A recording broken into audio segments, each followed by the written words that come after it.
한겨울밤 눈보라가 휘몰아치는 저작거리에 갓난아기의 울음소리가 들려왔습니다. 말 못하는 짐꾼이 얼어 죽어가는 아이를 발견하고 주저없이 자신의 거친 품 안에 안았습니다.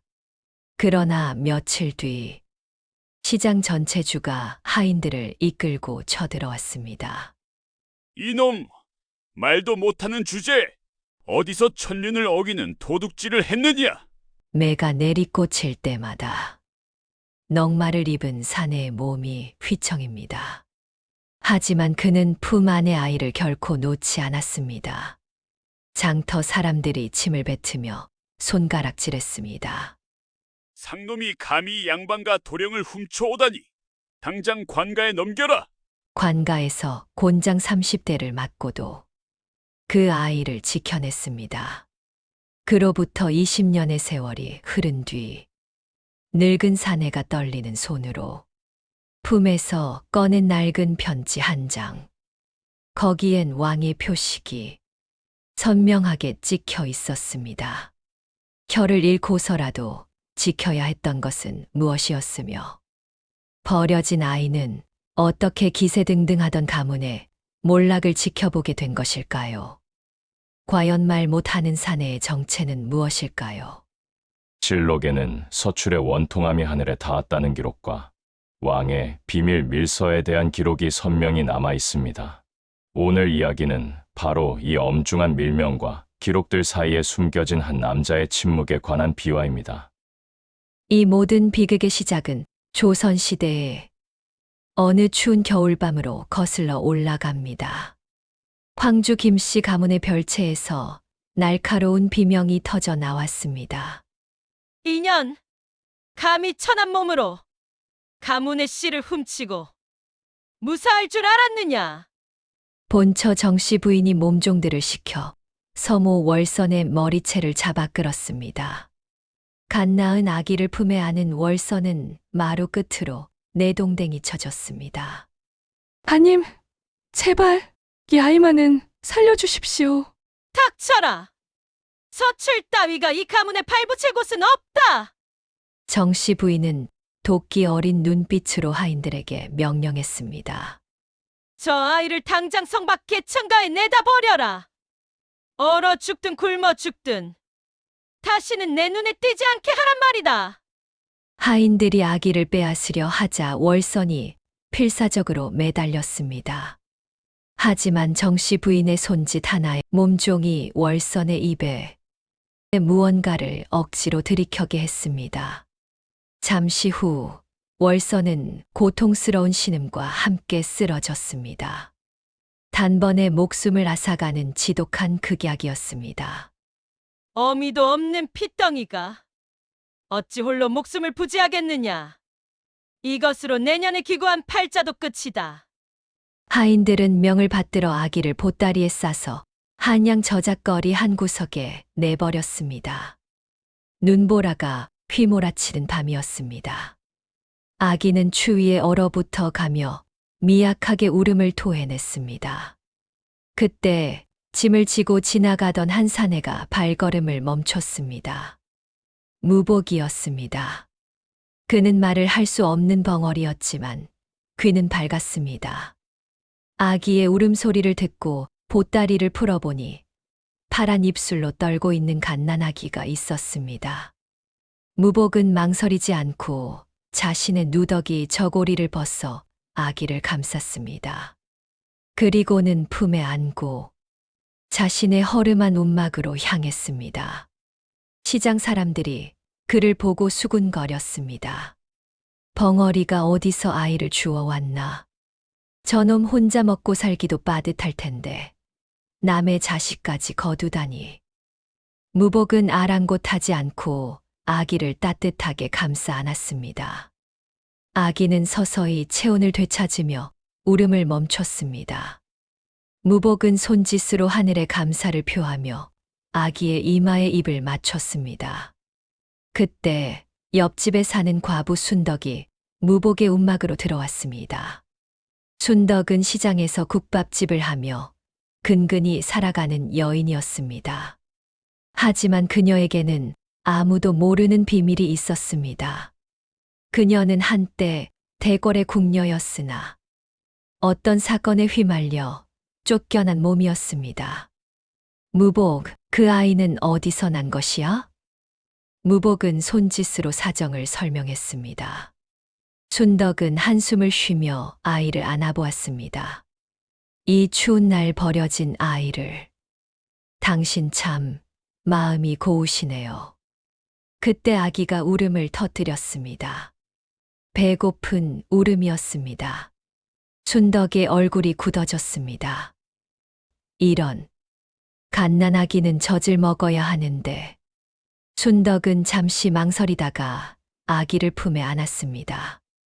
그녀는 보름 전 아이를 낳았으나 사흘 만에 아이가 숨을 거두었습니다. 아이는 잃었지만 아직 젖이 남아 있었습니다. 무복, 내가 이 아이에게 젖을 물려도 되겠나? 무복은 눈을 크게 뜨고는 고개를 조아리며 감사를 표했습니다. 순덕은 아기에게 젖을 물렸습니다. 아기는 순덕의 품에서 젖을 빨며 울음을 멈췄습니다. 순덕의 눈가에 눈물이 맺혔습니다. 내 아이는 사흘도 채 살지 못하고 지 아비를 따라갔는데 이 아이라도 건강히 자라면 좋겠구나. 무복은 순덕의 손을 잡고 고개를 숙였습니다. 그날부터 순덕은 무복의 움막을 드나들며 아기에게 젖을 주고 돌봐주었습니다. 무복, 걱정 마. 내가 이 아이를 내 자식처럼 돌볼 테니까. 무복은 고개를 끄덕이며 미소 지었습니다. 하지만 며칠 후 시장 전체주 이만석이 무복의 움막으로 쳐들어왔습니다. 이놈! 벙어리 주제에 어디서 아이를 훔쳐왔느냐? 이만석은 덩치 큰 하인 둘을 데리고 와서 무복을 짐승처럼 때렸습니다. 무복은 소리도 내지 못한 채 아기를 감싸며 매를 맞았습니다. 얼굴에 상처가 나고 피가 배어났지만 그는 아기를 놓지 않았습니다. 순덕이 달려와 이만석을 말렸습니다. 전체주님, 그만 좀 하시지요. 이 사람이 무슨 잘못을 했다고. 닥쳐라! 과부! 내가 감히 나서! 이만석은 순덕까지 밀쳐냈습니다. 순덕은 바닥에 넘어지며 비명을 질렀습니다. 벙어리 주제에 양반 도령님을 훔쳐 키우려 했구나. 관가에 고발하겠다. 이만석은 아기의 보따리에 새겨진 황주 김씨 문양을 보고 확신했습니다. 무복은 필사적으로 고개를 저으며 손짓을 했지만 이만석은 비웃기만 했습니다. 말도 못하는 주제에 무슨 변명이냐? 끌고 가라! 하인들이 무복을 질질 끌고 관가로 향했습니다.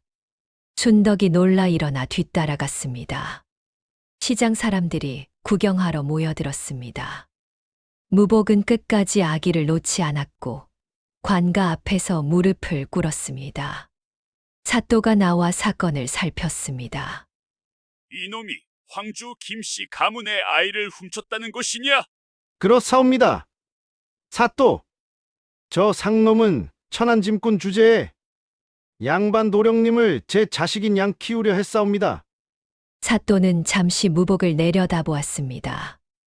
무복은 손으로 땅을 치며 억울함을 호소했지만 말이 통하지 않았습니다. 증거가 확실하니 곤장 30대를 치고 아이는 가문에 돌려보내도록 하라. 사또, 자비를. 순덕이 무릎을 꿇고 애원했습니다. 저 사람은 나쁜 사람이 아니옵니다. 아이를 구한 것이지 훔친 것이 아니옵니다.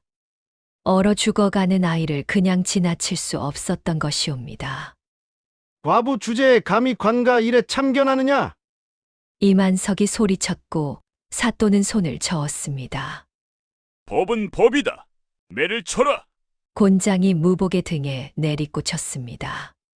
한 대, 두 대, 10대.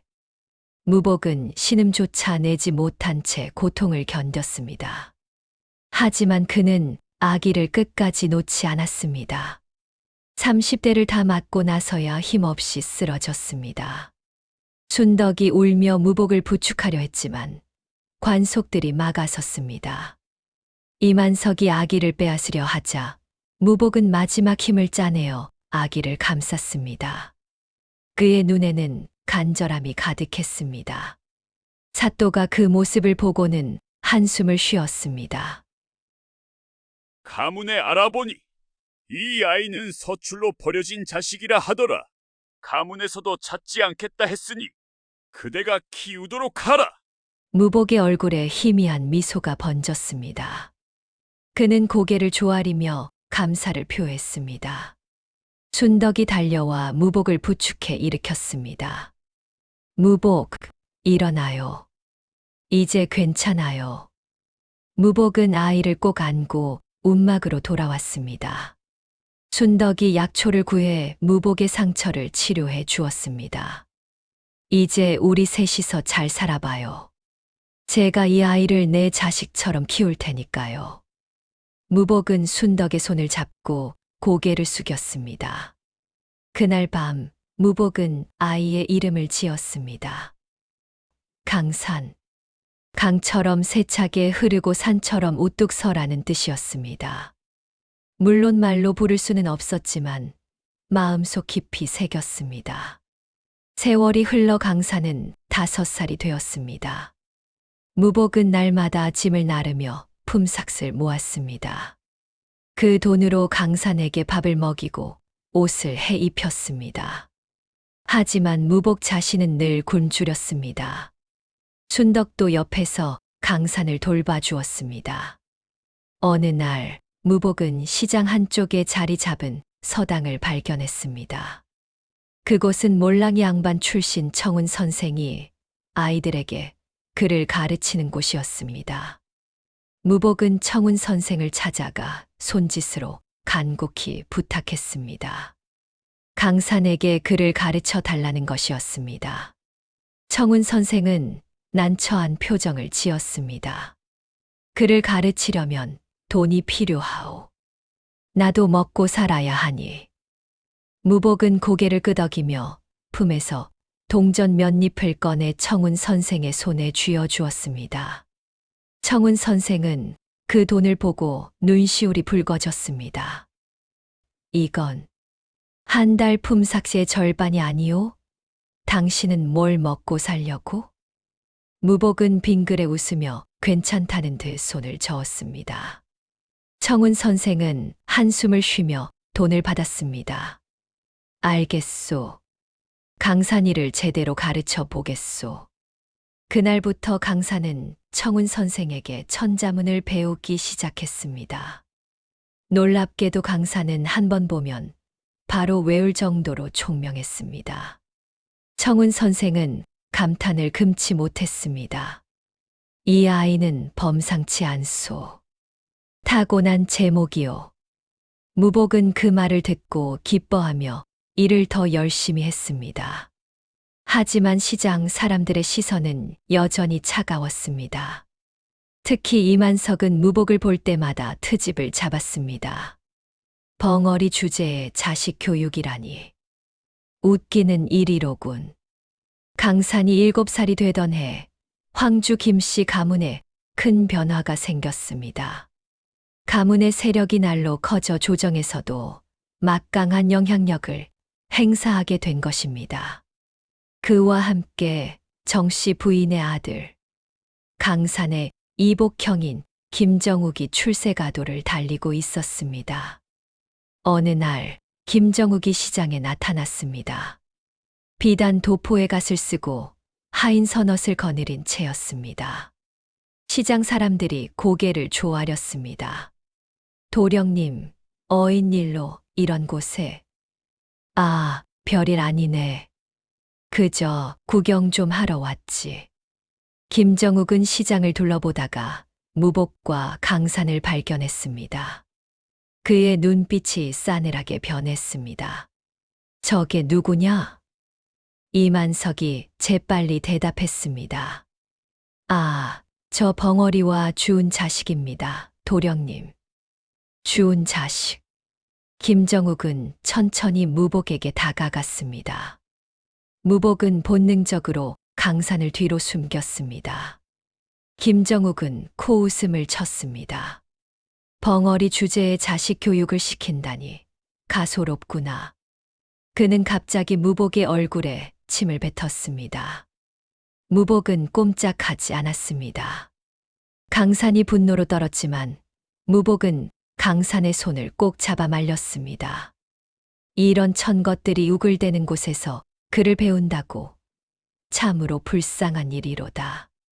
김정욱은 비웃으며 떠났습니다. 강산은 주먹을 불끈 쥐었습니다. 그날 밤 강산은 청운 선생에게 물었습니다. 선생님, 저 사람은 누구예요? 황주 김씨 가문의 도령님이란다. 황주 김씨요. 그래. 조정에서도 힘이 센 가문이지. 강산은 무언가 불편한 기분이 들었지만 이유를 알 수 없었습니다. 그는 그저 무복이 당한 모욕이 분했을 뿐이었습니다.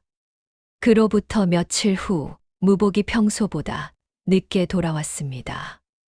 온몸에 피멍이 가득했습니다. 강산이 깜짝 놀라 달려갔습니다. 아버지, 무슨 일이에요? 무복은 손을 저으며 괜찮다는 신용을 했습니다.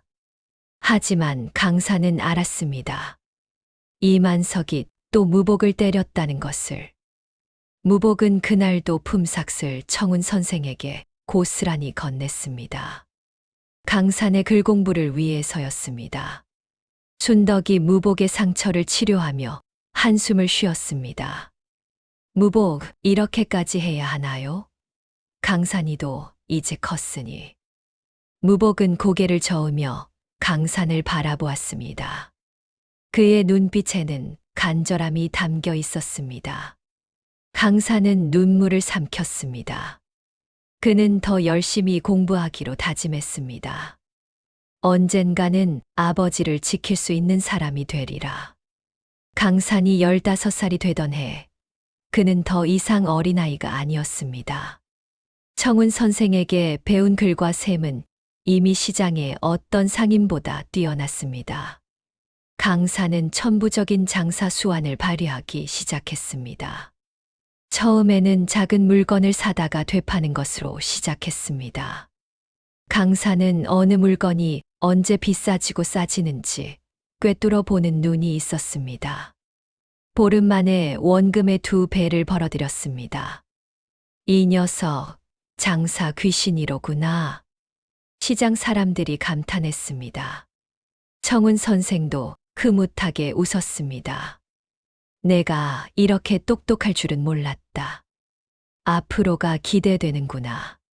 하지만 강산의 마음 한편에는 늘 불편한 그림자가 드리워져 있었습니다. 바로 무복이었습니다. 강산이 장사로 돈을 벌수록 무복의 초라한 모습이 더욱 눈에 띄었습니다. 어느 날 강산이 시장에서 비단을 팔고 있을 때였습니다. 옆에서 무복이 짐을 지고 지나갔습니다. 무복은 여전히 누더기 옷을 입고 있었고 등에는 사람 키만한 짐을 짊어지고 있었습니다.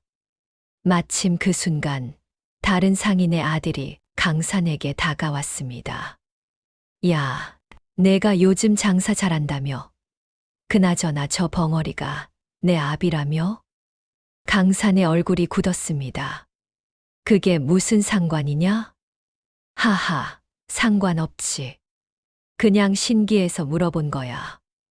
양반집 도령님이 벙어리 아비를 두다니 말이야. 상인의 아들은 비웃으며 떠났습니다. 강산은 주먹을 불끈 쥐었습니다. 그리고는 무복을 힐끗 쳐다보았습니다. 무복은 땀을 뻘뻘 흘리며 짐을 나르고 있었습니다. 그날 저녁 강산은 무복에게 말했습니다. 아버지, 이제 짐 나르는 일 그만두세요. 제가 번 돈으로 충분히 먹고 살 수 있어요. 무복은 고개를 저었습니다. 그는 여전히 일을 하고 싶어 했습니다.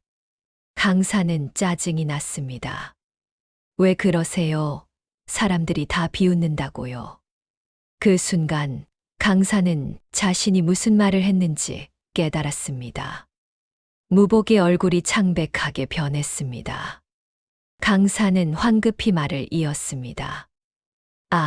아니. 그게 아니라. 하지만 무복은 고개를 돌렸습니다. 그는 천천히 자리에서 일어나 밖으로 나갔습니다. 강사는 그 뒷모습을 보며 후회했지만 이미 엎질러진 물이었습니다. 그날 밤 무복은 움막 밖에서 혼자 앉아 있었습니다. 달빛이 그의 얼굴을 비췄습니다. 그의 눈가에는 눈물이 맺혀 있었습니다. 그는 손으로 얼굴을 감싸며 소리 없이 울었습니다. 순덕이 그 모습을 보고 강산을 찾아갔습니다. 강산아, 어젯밤 무슨 일 있었니? 아니에요. 순덕 엄니. 거짓말 마라. 내 얼굴에 다 써 있다. 강산은 한숨을 쉬며 사실을 털어놓았습니다. 순덕은 강산의 어깨를 두드리며 말했습니다. 강산아, 내 아버지는 너를 위해 모든 걸 바쳤단다. 말 못한다고 해서 마음이 없는 게 아니야. 오히려 말이 없기에 더 깊은 마음을 품고 있는 법이지. 하지만 저 때문에 아버지가 고생하잖아요. 그게 부모의 마음이란다. 자식이 잘 되는 게 부모에게는 가장 큰 기쁨이야. 강사는 고개를 숙였습니다. 그날 오후 강사는 무복을 찾아갔습니다. 무복은 여전히 짐을 나르고 있었습니다. 강사는 그의 손을 잡았습니다. 아버지, 죄송해요. 제가 잘못했어요. 무복은 강산을 보며 미소 지었습니다. 그리고는 강산의 머리를 쓰다듬었습니다. 강산은 그제야 울음을 터뜨렸습니다. 앞으로는 아버지 부끄럽게 안 할게요. 제가 꼭 큰 사람 되어서 아버지 편하게 해드릴게요. 무복은 고개를 끄덕이며 강산을 안아주었습니다. 그 순간 둘 사이의 벽이 무너졌습니다. 하지만 행복한 시간은 오래 가지 않았습니다. 며칠 후 이만석이 무복을 찾아왔습니다. 야, 벙어리. 내 자식 녀석이 요즘 장사로 돈을 꽤 벌더구나. 무복은 경계하는 눈빛으로 이만석을 바라보았습니다. 이만석은 비웃으며 말을 이었습니다. 내가 이 시장의 전체주라는 걸 잊었나? 장사하려면 나한테 세를 내야지. 당장 은자 10냥을 내놔. 은자 10냥은 무복과 강산이 한 달 동안 벌어들인 돈의 절반이었습니다. 무복은 고개를 저으며 거절했습니다. 이만석의 얼굴이 일그러졌습니다. 감히 거절을 해. 이 벙어리 새끼가. 이만석은 무복의 뺨을 후려쳤습니다. 무복은 비틀거렸지만 쓰러지지 않았습니다.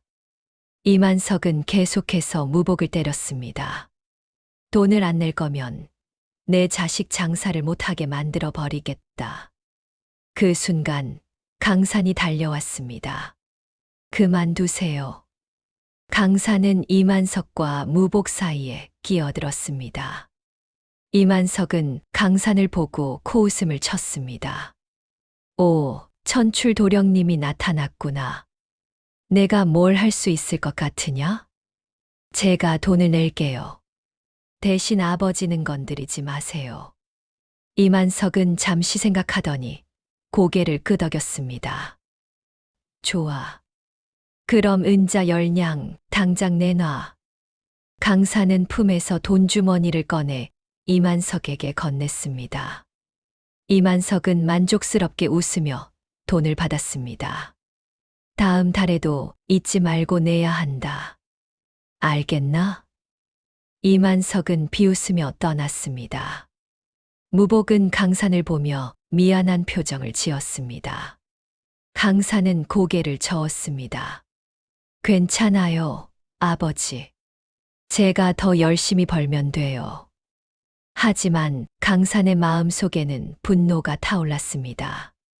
그는 언젠가 이만석과 김정욱에게 반드시 복수하리라 다짐했습니다.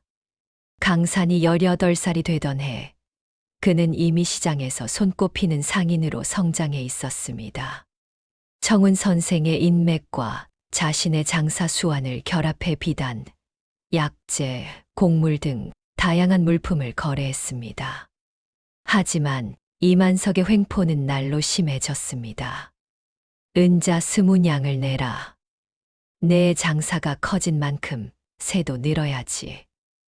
이만석은 한 달에 한 번씩 찾아와 돈을 뜯어갔습니다. 강산은 참고 또 참았습니다. 하지만 무복을 볼 때마다 마음이 아팠습니다. 무복은 여전히 짐을 나르며 강산을 돕고 있었습니다. 어느 날 강산이 시장에서 거래를 하고 있을 때 김정욱이 다시 나타났습니다. 그는 이제 조정의 벼슬아치가 되어 있었고 그 위세는 하늘을 찌를 듯했습니다. 오, 이게 누구냐? 천출 도령님이 장사꾼이 됐구나. 김정욱은 비단 도포 자락을 휘날리며 강산 앞에 섰습니다. 강산은 고개를 숙였습니다. 도령님, 오랜만입니다. 하하, 도령님이라니. 내가 감히 나를 그렇게 부를 자격이 있느냐? 김정욱은 강산의 물건들을 발로 차며 비웃었습니다. 이런 하찮은 것들을 팔아서 뭘 하겠느냐?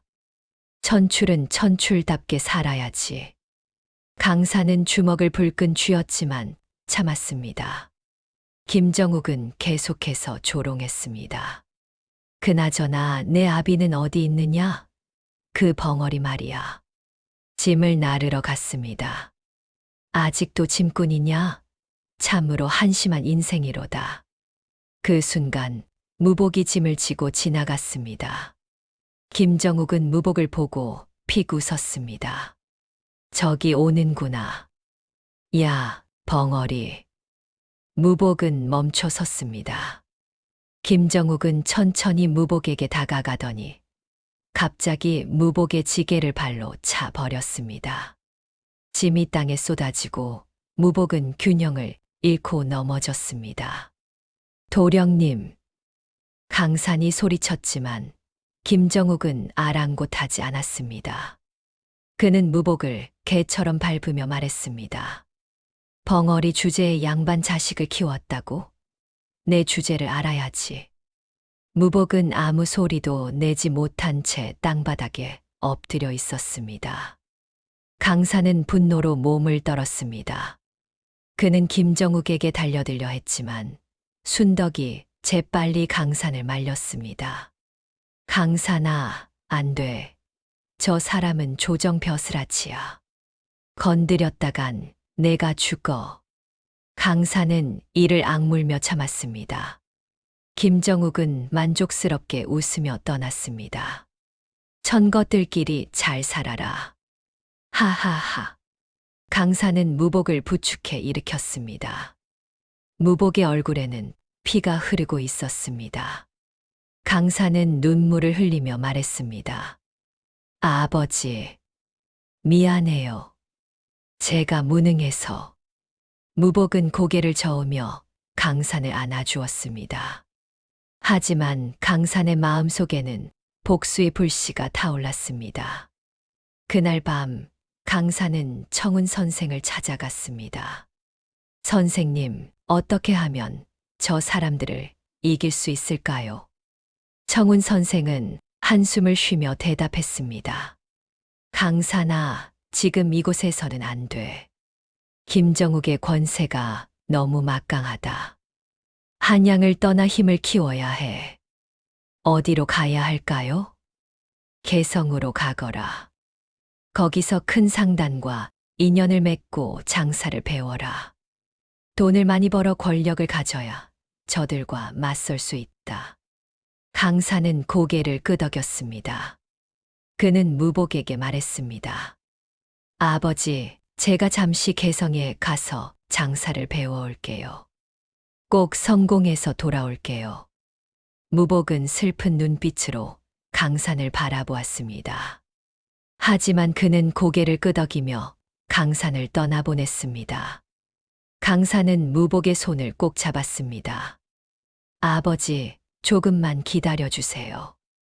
제가 꼭 아버지를 지켜드릴 힘을 가지고 돌아올게요. 순덕도 강산을 배웅하며 눈물을 흘렸습니다. 강산아, 건강하게 잘 다녀오렴. 아버지는 내가 돌볼 테니 걱정 마. 강산은 한양을 떠나 개성으로 향했습니다. 그곳에서 그는 더 큰 상단과 인연을 맺고 장사 수완을 더욱 키워나갔습니다. 하지만 그의 마음속에는 늘 무복과 복수가 자리 잡고 있었습니다.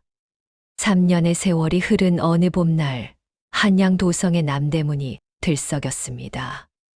비단 수천 필과 귀한 약재를 실은 수레 수십 대가 끝도 없이 이어졌고 그 중심에는 검은 비단 도포를 입은 한 젊은 사내가 서 있었습니다. 저기 봐라.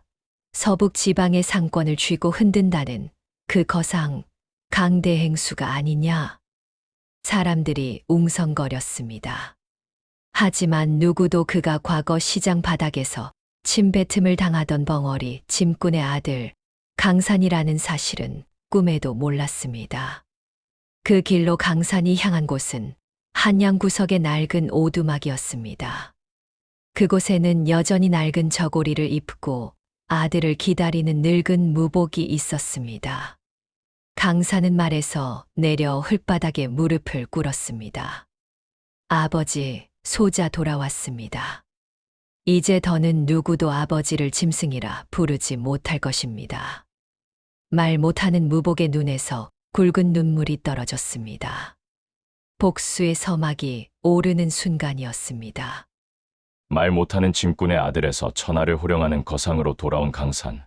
그는 과연 자신과 아버지를 짓밟았던 자들에게 어떤 처절한 인과응보를 보여줄까요? 잠시 후 무복이 평생 목숨 걸고 지켜온 충격적인 비밀이 밝혀집니다. 진실이 궁금하시다면 지금 바로 구독과 좋아요 부탁드립니다. 여러분의 응원이 이 놀라운 비화를 끝까지 이어가는 큰 힘이 됩니다. 강산은 개성에서 대상단의 신임을 얻어 거상으로 성장했습니다. 그는 비단, 인삼, 약재를 비롯해 청나라와 일본을 오가는 무역까지 손댔습니다. 21살의 청년은 이미 막대한 부를 축적하고 있었습니다. 강산은 순덕으로부터 아버지가 위독하시다는 전가를 받고 황급히 한양으로 돌아온 것입니다. 무복은 움막에 누워 있었습니다. 그의 얼굴은 핏기 하나 없이 창백했습니다. 강산은 무복의 손을 잡으며 울었습니다.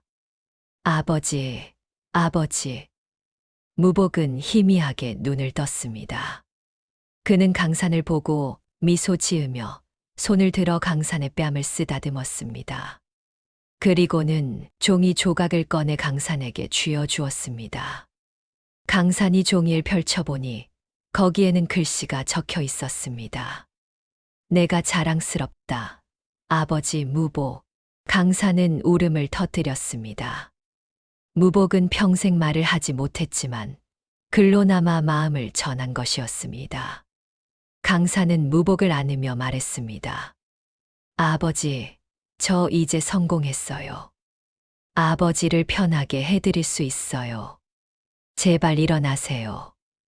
무복은 고개를 저으며 강산을 다독였습니다. 그는 천천히 눈을 감았습니다. 강산은 비명을 질렀습니다. 아버지, 안 돼. 순덕이 달려와 무복의 맥을 짚었습니다. 강산아, 아직 살아 계셔. 하지만 약이 필요해. 매우 귀한 약이. 무슨 약이든 구해올게요. 강산은 명의를 불러왔습니다. 명의는 무복을 진찰하더니 고개를 저었습니다. 오랜 세월 굶주리고 고생한 데다 오래된 상처가 덧나 내상이 깊습니다. 귀한 약재로 연명은 할 수 있으나 완치는 어렵습니다. 그 약재가 뭡니까?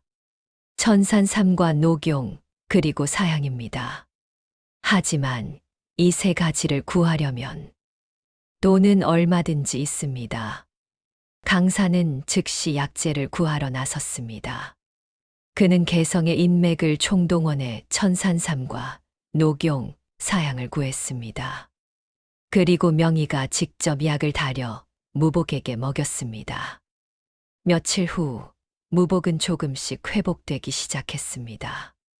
강사는 안도의 한숨을 쉬었습니다. 하지만 며칠 후 김정욱이 시장에 나타났습니다.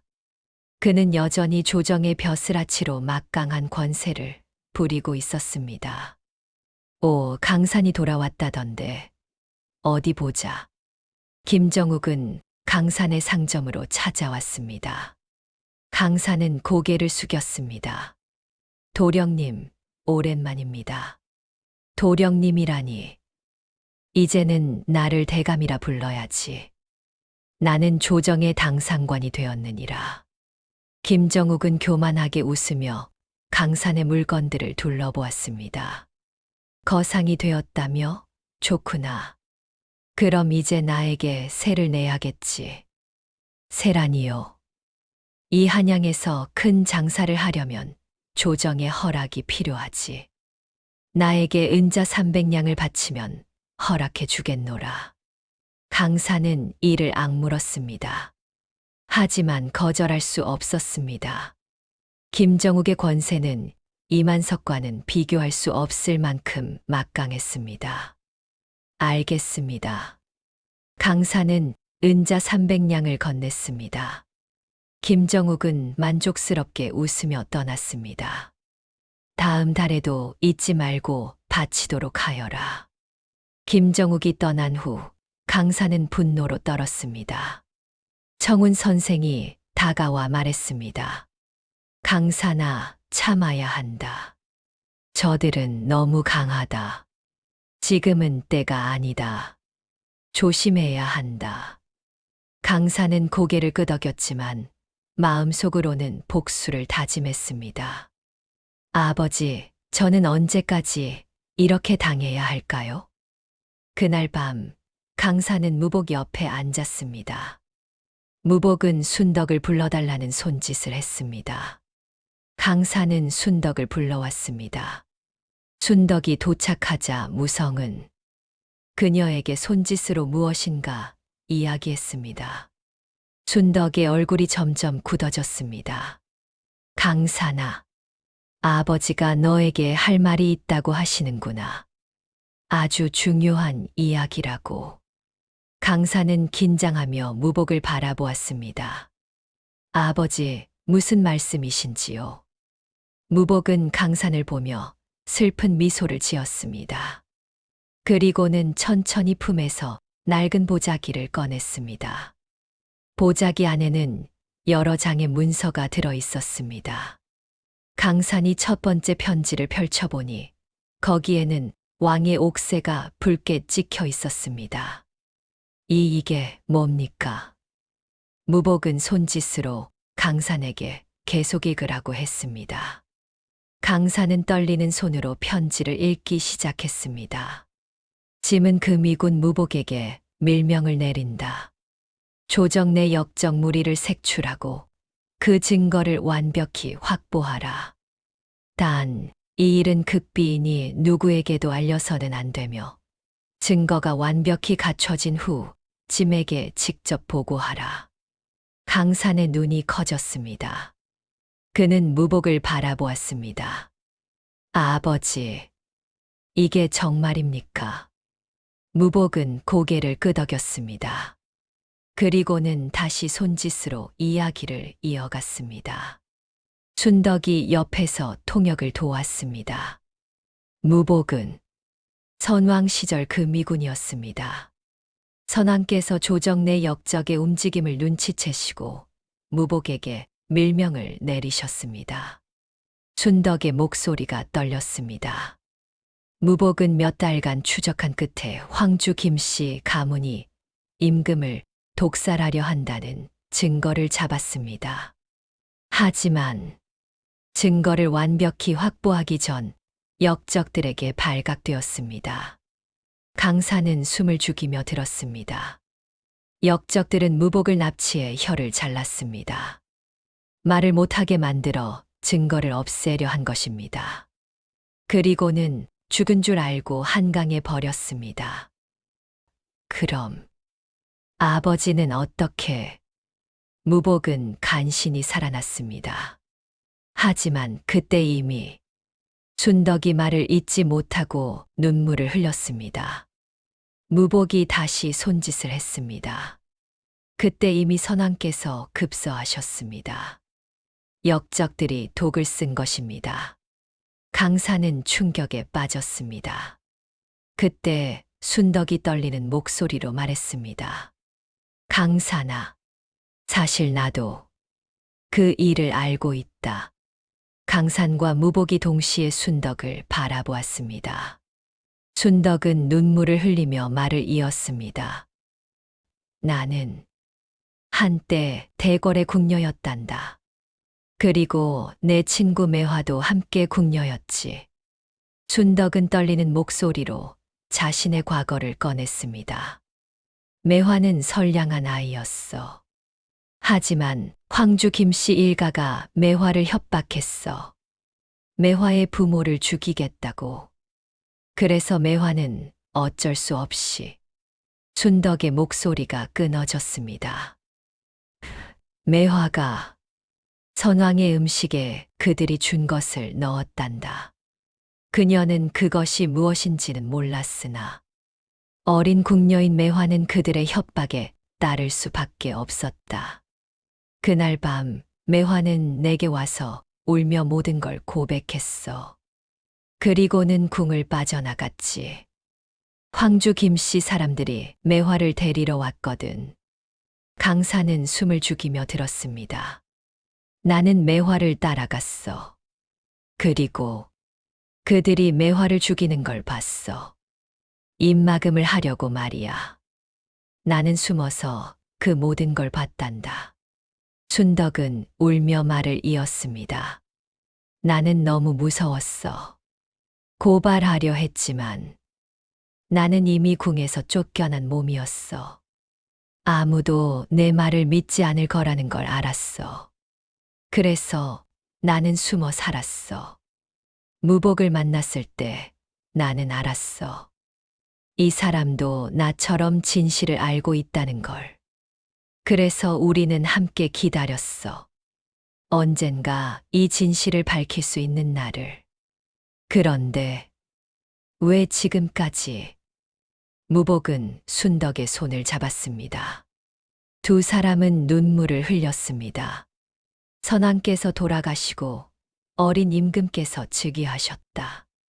하지만 조정은 혼란스러웠고 역적들은 이미 조정 깊숙이 침투해 권력을 장악하고 있었다. 그럼 새 임금께 직접 고하면 되지 않았습니까?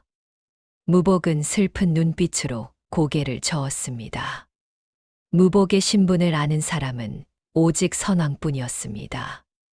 밀명이었으니까요. 선왕께서 돌아가신 후 무복은 자신의 신분을 증명할 방법이 없었습니다. 강사는 숨을 죽이며 들었습니다. 게다가 역적들은 무복이 죽은 것으로 알고 있었습니다.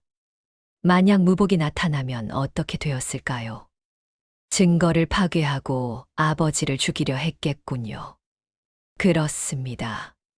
혀가 잘려 말로 변론할 수도 없고 신분을 증명할 수도 없는 무복이 나타나봤자 역적들은 미친 벙어리가 선왕의 명을 사칭한다며 죽여버렸을 것입니다. 증거도 함께 파괴하고 말이죠. 순덕이 이어서 말했습니다. 더군다나 당시 어린 임금께서는 즉위한 지 얼마 안 되셨고 조정은 대신들이 좌지우지하고 있었습니다. 그 대신들 중 상당수가 황주 김씨와 한패였습니다. 그래서 무복은 숨어 살면서 계속 증거를 모았습니다. 언젠가 임금께서 강성하시고 역적들의 세력이 약해질 때를 기다리며, 그리고 무엇보다 춘덕이 강산을 바라보았습니다. 당신이 자라기를 기다렸습니다. 당신이 힘을 갖추면 당신의 목소리로 이 진실을 세상에 알릴 수 있을 거라고 믿었습니다. 강산은 무복을 안으며 울었습니다. 아버지, 그런 고통을 혼자 견디셨던 겁니까? 무복은 강산의 등을 토닥이며 고개를 끄덕였습니다. 그리고는 세 번째 문서를 꺼냈습니다. 거기에는 독약 거래 기록, 역적들의 미략서, 선왕씨의 계획서 등이 빼곡히 담겨 있었습니다. 춘덕이 말했습니다. 무복은 20년간 이 모든 증거를 모았습니다. 하지만 혼자서는 대궐에 접근할 수도 없고 설명할 수도 없었습니다. 그래서 저를 키우신 겁니까? 무복은 고개를 저었습니다. 춘덕이 통역했습니다. 아니요. 무복은 당신을 발견한 날, 황주 김씨의 문양을 보고 모든 걸 알았습니다. 역적의 자식이었죠. 하지만 무복은 생각했습니다. 아이에게는 죄가 없다고. 그래서 구했습니다. 강사는 눈물을 흘렸습니다. 하지만 당신이 자라면서 무복은 깨달았습니다. 어쩌면 이것이 하늘의 뜻일지도 모른다고. 당신이 크면 당신의 힘으로 이 진실을 세상에 알릴 수 있을 거라고.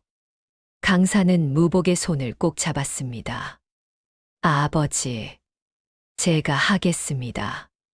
아버지의 억울함을 반드시 풀어드리겠습니다. 무복은 미소 지으며 강산의 머리를 쓰다듬었습니다. 하지만 조심해야 합니다. 춘덕이 말했습니다. 역적들은 아직도 조정의 세력이 있습니다. 자칫하면 증거가 파괴될 수 있습니다. 강사는 고개를 끄덕였습니다. 알고 있습니다. 제게 계획이 있습니다. 강사는 두 사람을 안으며 말했습니다. 이제 제가 하겠습니다. 두 분의 진실을 세상에 알리겠습니다. 강사는 며칠간 청운 선생과 치밀한 계획을 세웠습니다. 먼저 황주 김씨 가문의 현재 세력을 약화시켜야 합니다. 그들의 권력이 약해진 후에야 아버지가 모으신 이 증거들이 안전하게 받아들여질 것입니다. 청운 선생이 고개를 끄덕였습니다. 좋은 생각이다. 하지만 어떻게? 저에게 돈과 인맥이 있습니다. 황주 김씨 가문의 현재 비리를 파헤쳐 먼저 그들을 흔들겠습니다. 강사는 개성에서 쌓은 인맥과 재력을 총동원했습니다. 그는 황주 김씨 가문의 현재 비리를 조사했습니다. 뇌물수수, 불법 토지 겸병, 백성 착취. 증거가 하나둘 모였습니다. 한 달 후, 강사나 내 동문 수학하며 고락을 함께했던 벗이 지금 사헌부 지비로 있느니라. 그라면 내가 모은 이 증거들을 조정의 칼날로 바꿔줄 것이다. 사헌부 지비는 관리의 비리를 감찰하는 서슬 퍼런 직책이었습니다. 강사는 스승 청운 선생의 오랜 친구를 통해 마침내 첫 번째 상소를 올렸습니다. 도성 전역이 황주 김씨의 추문으로 들끓기 시작했습니다. 전하, 황주 김씨 가문이 백성의 토지를 강탈하고 뇌물을 받아 관직을 매매하고 있사옵니다. 임금은 즉시 조사를 명했습니다. 강산이 제출한 증거는 명백했습니다. 황주 김씨 가문의 여러 인물이 잡혀갔고 그들의 세력은 급격히 약해졌습니다. 김정욱은 관직을 박탈당하고 조사를 받게 되었습니다. 조정은 술렁였습니다. 황주 김씨가 이렇게 부패했다니. 막강했던 가문이 순식간에 무너지는구나. 강사는 때를 기다렸습니다. 황주 김씨의 세력이 완전히 약해지고 조정내 그들의 편이 사라진 그때를 말입니다. 보름 후 강사는 무복, 순덕과 함께 대궐로 향했습니다. 이번에는 세 사람 모두가 가는 것입니다. 강사는 무복이 평생 목숨보다 아껴온 낡은 보따리를 들고 앞에 엎드렸습니다. 무복과 순덕도 그 옆에 무릎을 꿇었습니다. 전하, 20년간 어둠 속에 갇혀있던 충신의 절규를 들어 주시옵소서. 임금이 의아해하며 물었습니다. 충신의 절규라니 대체 누구를 말하는 것인가? 소인의 아버지 무복이옵니다. 이분은 선왕의 밀명을 받들다 혀가 잘린 채 버려진 그 미군이었사옵니다. 조정이 술렁였습니다.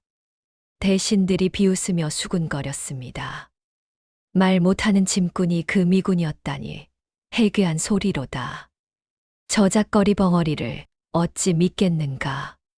하지만 강산이 품에서 꺼낸 것은 선왕의 친필이 담긴 밀서와 옥새가 찍힌 밀부였습니다.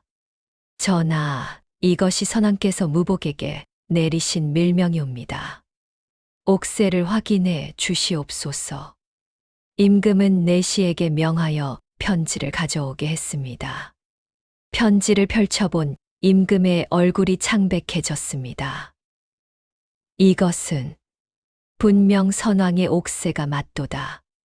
그리고 이 필체도 선왕의 친필이로다. 조정이 다시 한번 술렁였습니다. 임금은 무복을 바라보았습니다.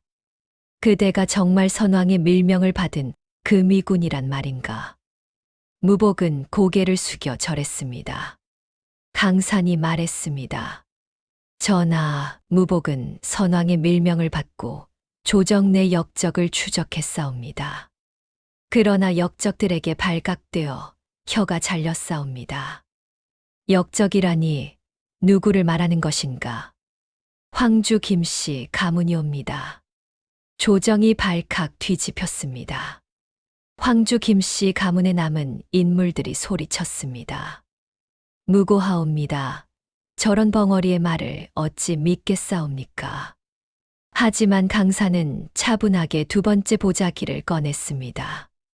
전하, 이것은 무복이 20여 년간 목숨을 걸고 모은 증거들이옵니다.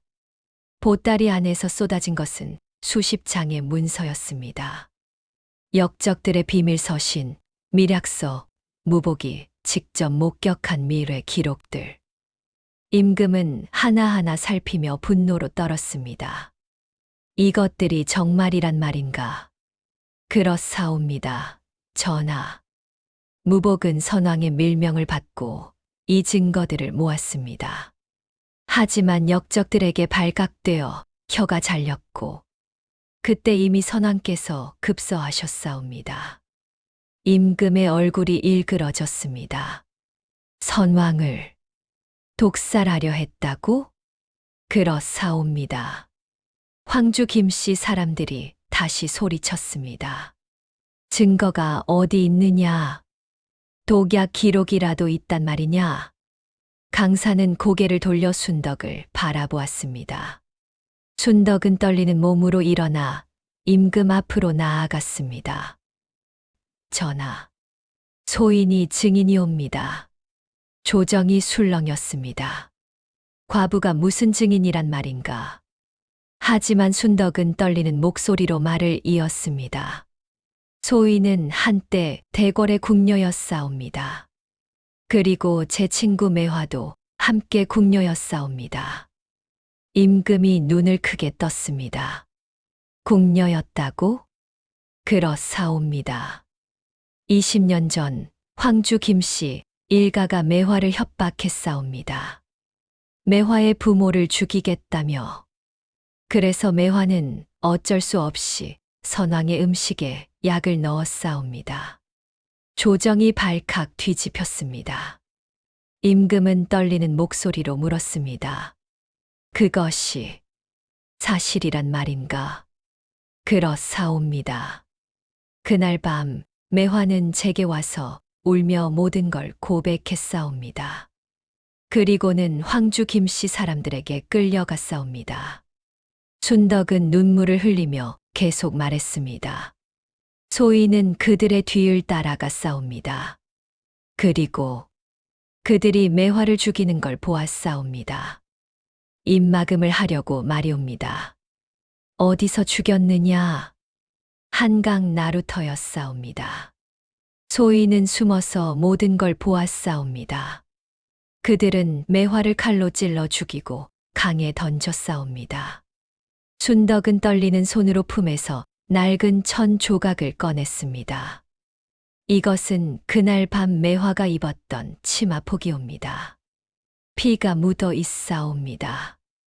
임금은 천 조각을 받아 살폈습니다. 거기에는 피가 묻어 있었고 칼로 찢긴 자국이 있었습니다. 그럼 내 놈들이 죽인 것이냐? 임금이 황주 김씨 사람들을 향해 소리쳤습니다. 그들은 발버둥 쳤습니다. 아니옵니다. 저희는 모릅니다. 하지만 순덕은 계속 말했습니다. 소인은 그날 밤 그들의 얼굴을 똑똑히 보았사옵니다. 그 중 한 명은 저기 있는 김희진이옵니다. 순덕이 가리킨 사람은 황주 김씨 가문의 인물 중 하나였습니다. 김희진은 얼굴이 창백해졌습니다. 거짓말이옵니다. 거짓말이 아니옵니다. 그는 그날 밤 매화를 죽이고 이렇게 말했사옵니다. 이것으로 끝이다. 이제 아무도 우리를 막을 수 없다. 김희진은 넋을 잃고 주저앉았습니다. 임금은 분노로 떨었습니다. 이 역적들, 감히 선왕을 독살하려 하고 증인까지 죽였단 말이냐? 임금은 즉시 명령을 내렸습니다. 황주 김씨 가문을 당장 조사하라. 역적들을 모두 잡아들여라.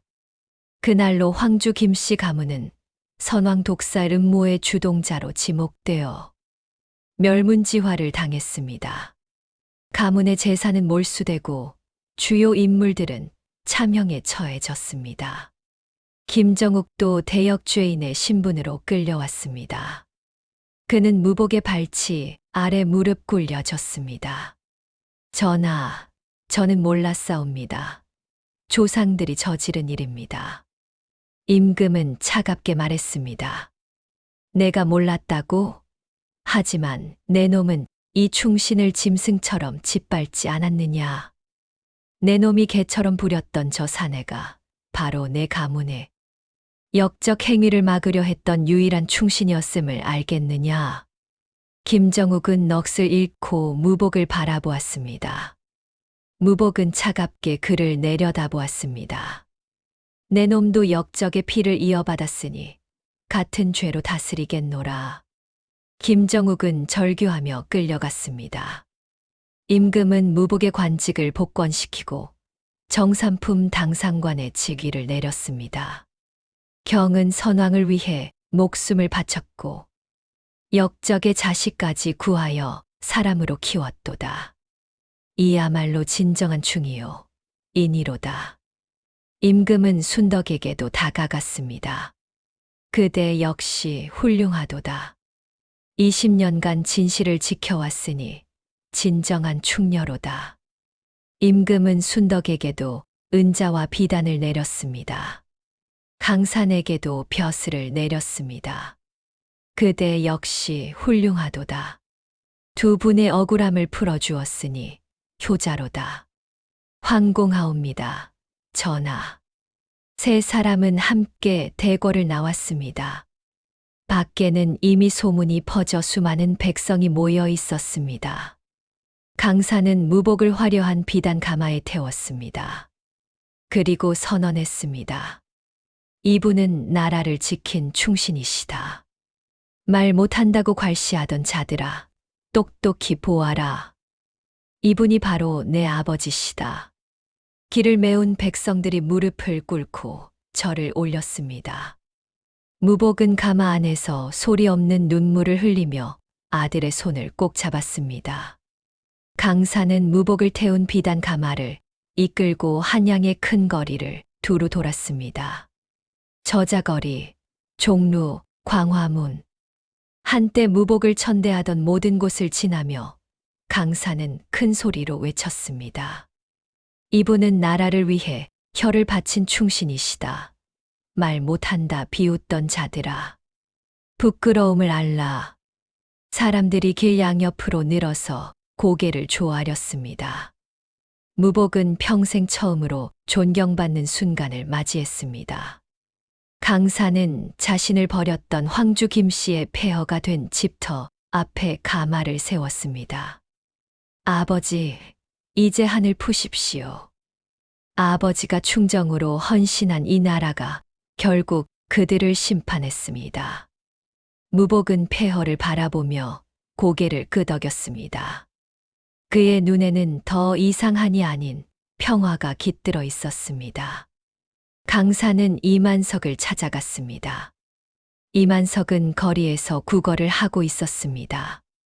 이만석, 그동안 우리 아버지에게 했던 일들을 기억하시오? 이만석은 길바닥에 납작 엎드려 떨리는 목소리로 대답했습니다. 대감, 제가 잘못했습니다. 강사는 품에서 은자 한 양을 꺼내 이만석 앞에 던졌습니다. 이것으로 밥이나 사 드시오. 당신이 우리 아버지에게 했던 것보다는 나은 대접일 것이오. 이만석은 울먹이며 은자를 주었습니다. 강사는 등을 돌리며 말했습니다. 다시는 힘없는 약자를 함부로 대하지 마시오. 세상에 영원한 권력은 없소. 강사는 떠났습니다. 이만석은 그 뒷모습을 보며 참회 눈물을 흘렸습니다. 강사는 무복, 순덕과 함께 무복의 고향 마을로 내려갔습니다. 벼슬길에 나가는 대신 가족과 함께 평화로운 삶을 택한 것입니다.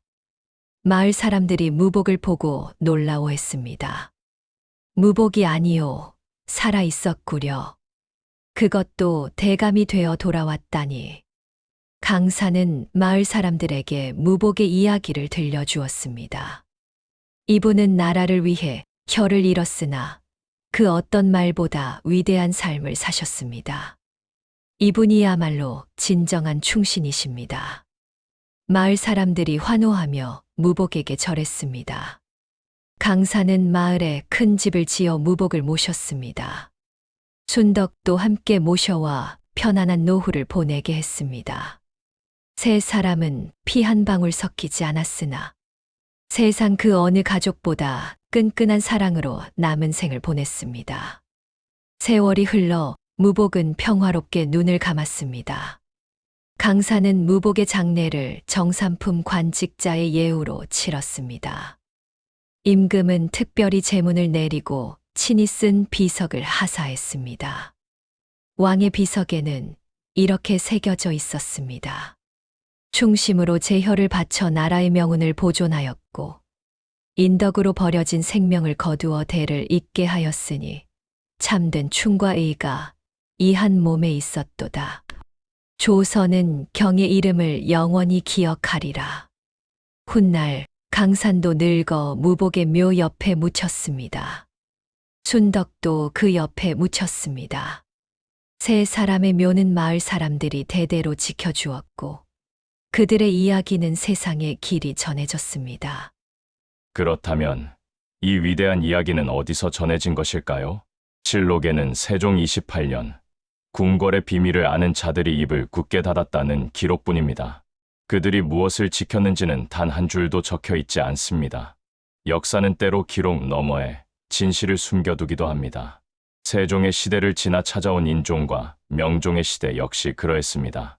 실록은 인종이 재위 9개월 만에 이질로 승하했다고 적었지만 야담은 계모 문정왕후가 건넨 화려한 색덕을 먹고 31세의 젊은 왕이 피를 토하며 쓰러졌다고 전합니다. 민초들은 그것을 병사가 아닌 독살이라 믿었습니다.